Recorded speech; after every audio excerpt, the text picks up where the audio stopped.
Apple fixes Flashback infected Macs, the Nook Glow unveiled, BBEdit turns 20 years old, Max Payne for iOS released, and some cool gear. It's Friday, April 13th, 2012, and this is iWake. I'm Tim Chaten, and this is what's going on in the Apple world today. Good morning, welcome to another edition of iWake. Kicking off today's episode is Apple pushing out a fix for those infected with the Flashback malware. Yesterday, Apple released a Java update that included this removal of the malware, dubbed Flashback. The update also configures the Java web plugin to disable the automatic execution of Java applets. Users may re-enable automatic execution of Java applets using the Java Preferences application. If Java Webin detects that no applets have been run for an extended period of time, it will again disable those applets. The update is available now through Software Update.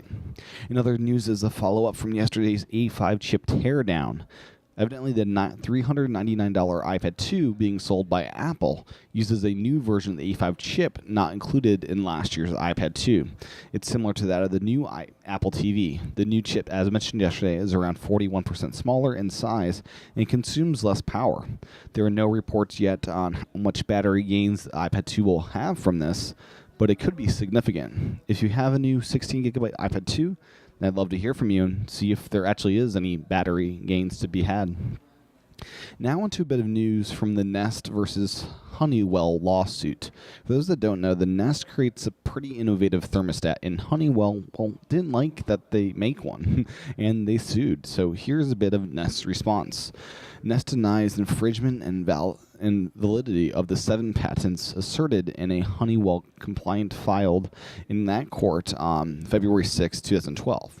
Richard Chip Lutton Jr., Vice President and General Counsel of Nest, told the courts, as reported in prior litigations, Honeywell has a pattern for trying to stifle new market entrants with unfounded legal action. Instead of filing lawsuits, Honeywell should use its wealth and resources to bring innovative products to the market.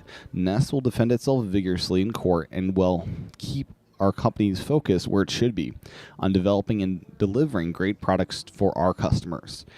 That is exactly the right frame of mind that Nest should be in, and Honeywell should be in that same frame of mind, creating awesome products. From air conditioning to Facebook, is Facebook refocusing on its origins, that of schools? If you recall, Facebook originally launched with colleges, and then once they added high schools, people freaked out, and then, you know the rest of the story. While Facebook is slowly rolling out a new component to Facebook dubbed Groups for Schools. Groups for Schools creates a virtual venue for collegiate collaboration, letting students and faculty members share uncopyrighted files within groups created for their sports teams, clubs, and even individual classes. There's a 25 megabyte file limit. You'll need it to provide an edu an education address, email address, so that matches the school before Facebook grants you admission into this Groups for Schools. So there you go. Facebook is returning to its roots, a cool concept that could really take off. Now into some competitor news. First up is a new product from Barnes & Noble, dubbed the Nook Touch with Glow Light. What is this new e-reader? Well, as the name says, this e-ink e-reader now includes a backlight for reading in the dark. According to Barnes & Noble, breakthrough technology creates a soft glow optimized for low light reading. Warm light illuminates entire screens evenly. Glow light turns on instantly and adjusts easily with a touch. Revolutionary built-in anti-glare screen protector delivers just like paper experience, which is great in the sun. The Nook includes 15 hours of read time with the backlight turned on and 30 with it turned off. Also in this Nook is Wi-Fi, 1 gigabyte of content storage, and as Barnes & Noble points out, no annoying ads like the Kindles. The Nook Glow will be shipping out on May 1st, and pre-orders start today. Pre-order yours for $139.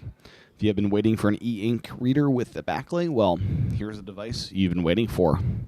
Before moving on, I wanted to quickly mention that Amazon.com is now offering trade-ins for CDs. It'll convert those CDs to Amazon gift cards. So if you want to get rid of your physical media, Amazon is here to help. Visit Amazon.com for more information. Now, the last thing before heading in the app news, I just want to mention that Google Plus received a pretty major interface update this week. The new design is prettier and more customizable for you, the user. If you are a Google Plus user, I hope you enjoy the redesign. Now into a bit of app news. Kicking it off is the 20th anniversary of BBEdit for the Mac. The anniversary is highlighted by Macworld's Jason Snell by saying, "I'm sure there are other apps not published by a gigantic company that have managed to last this long, but I'm not sure that any app has changed with the times and remained as relevant as BBEdit. As someone who has written thousands of words, if not millions, of words in bare-bones software's BBEdit, let me take this opportunity to praise and reminisce." John Gruber responds to this by saying, "Yeah, there aren't many apps from companies of any size that remain so utterly relevant 20 years later." It is pretty remarkable that this app has stood the test of time and continued to be updated and used by so many people. BBEdit is now in the Mac App Store for $50. In other app news is the arrival of Payne for iOS. According to 9to5 Mac, the game, in terms of plot and gameplay, does not stray far from the original, but Rockstar updated the port with new high-res textures and graphics with full support for the iPhone 4S and the new iPad's Retina display. Controls were reconfigured for the touchscreen, and Rockstar is bundling support for its social club Xbox Live-like network for the iPhone 4, 4S, iPad 2, and the new iPad. The game also supports cheat codes such as skip to level. It is available today for $3. Last up in app news is an update to Infinity Blade 2. The latest update adds new content for Clash Mob, the game's social battle mode. In addition, the new update adds over 24 new items and fully implements iOS 5.1 support. Cheer promises that an expanded single-player campaign is coming soon. The app is available in the App Store for $5. Now, closing out the show is some cool gear I've discovered over the past day or so.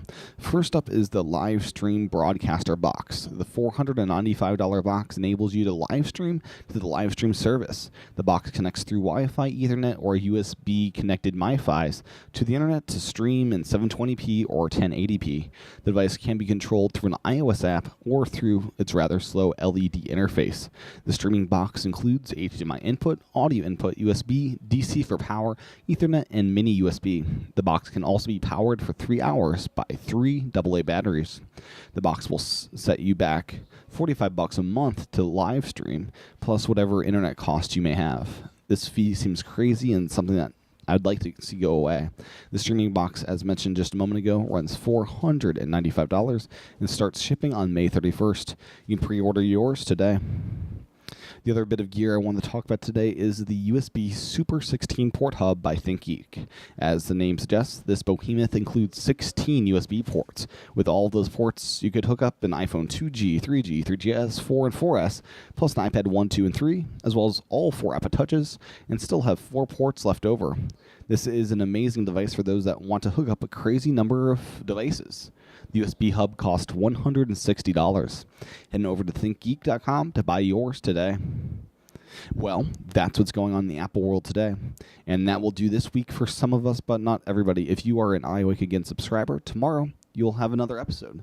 You can become an iWake Again subscriber by heading over to iWakePodcast.com/again. The Again podcast is where I do a Saturday show with interviews and discussions all about Apple news in a little bit of a longer format, typically around 30 minutes. And once again, you can sign up over at iWakePodcast.com/again. Talk to everyone else on Monday. Aloha.